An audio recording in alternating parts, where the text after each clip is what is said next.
Si Tuhan Yesus, saat ini saya sedang berada di desa Nobi-Nobi, Soe, Nusa Tenggara Timur.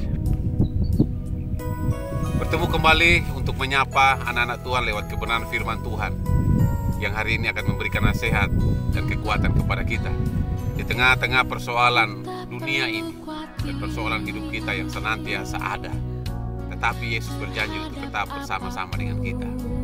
Markus pasal yang kelima, ayatnya yang ke-21 sampai dengan ayatnya yang ke-43 mengisahkan tentang bagaimana Yesus membangkitkan anak Yairus, seorang kepala rumah ibadat, dan menyembuhkan seorang perempuan yang pendarahan.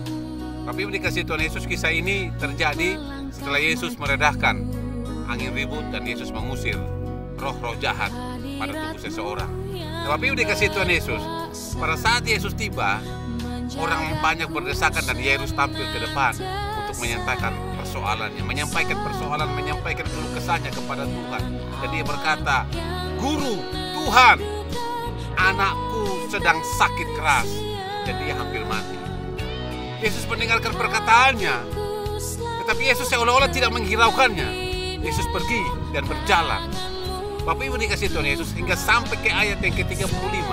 Yairus ingin tampil kedua kali untuk menyatakan bahwa anaknya sudah hampir mati. Tetapi ketika Yairus mau menyampaikan, orang lain datang dan menyampaikan kepada Yairus, "Anakmu sudah mati, jangan lagi kau ganggu."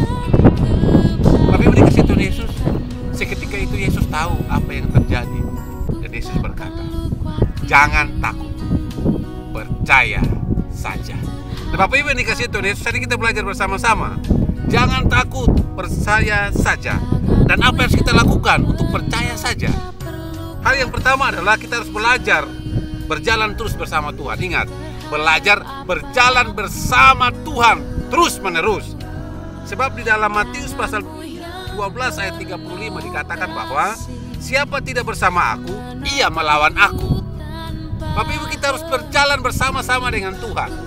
Cari Tuhan dalam doa, cari Tuhan dalam ibadah, cari Tuhan dalam doa dan puasa, sehingga kita ada connect, tetap terhubung dengan Tuhan, tetap bersama-sama dengan Tuhan.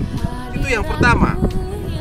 Dan yang kedua, kita harus belajar mengenal Tuhan, bukan cuma mengetahuinya.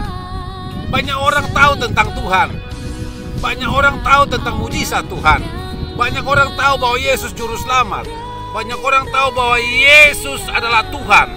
Tetapi banyak orang tidak mengenal Tuhan. Bapak Ibu dikasih Tuhan Yesus, hari ini kita belajar bersama-sama untuk mengenal Tuhan. Dan Tuhan akan mengenal kita, sehingga kita tahu jalan-jalan yang akan Tuhan lakukan untuk kehidupan kita. Kalau hari ini dikatakan, "Jangan takut, percaya saja," maka kita harus tahu bahwa Tuhan mengatakan itu, dan Tuhan akan menepati setiap janji itu. Nah, Bapak Ibu dikasih Tuhan Yesus.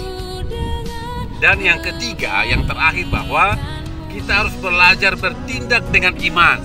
Berani melangkah dengan iman, berani berbuat dengan iman, berani bertindak dengan iman.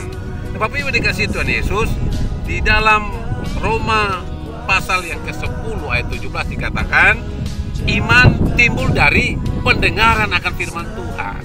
Nah, bagaimana kita mau bertindak dengan iman kalau kita malas membaca firman Tuhan? Bagaimana kita mau bertindak dengan iman kalau kita malas mendengarkan firman Tuhan, malas membaca Alkitab? Bapak Ibu, melangkahlah dengan iman, rajinlah membaca firman Tuhan. Beberapa hari yang lalu kami melayani di desa Nobi-Nobi. Banyak anak-anak Tuhan yang datang dalam doa mereka yang sungguh luar biasa. Terjadi banyak mujizat Tuhan, terjadi banyak lawatan Tuhan bagi anak-anak Tuhan yang berada di Soe, Nusa Tenggara Timur ini. Dan saya percaya ketika anak-anak Tuhan hari ini mendengarkan firman Tuhan, maka mereka akan berkata, "Aku tidak takut, aku percaya kepada Tuhan." Karena Dia Yesus berjanji, Dia Yesus berjanji, Dia Yesus berjanji untuk menolong kita, untuk memberkati hidup kita. Hadapilah setiap persoalan dan berkata kepada diri kita, "Jangan takut, percaya saja kepada Tuhan." Sebab Dia Allah Immanuel, Allah yang selalu memberkati kehidupan kita.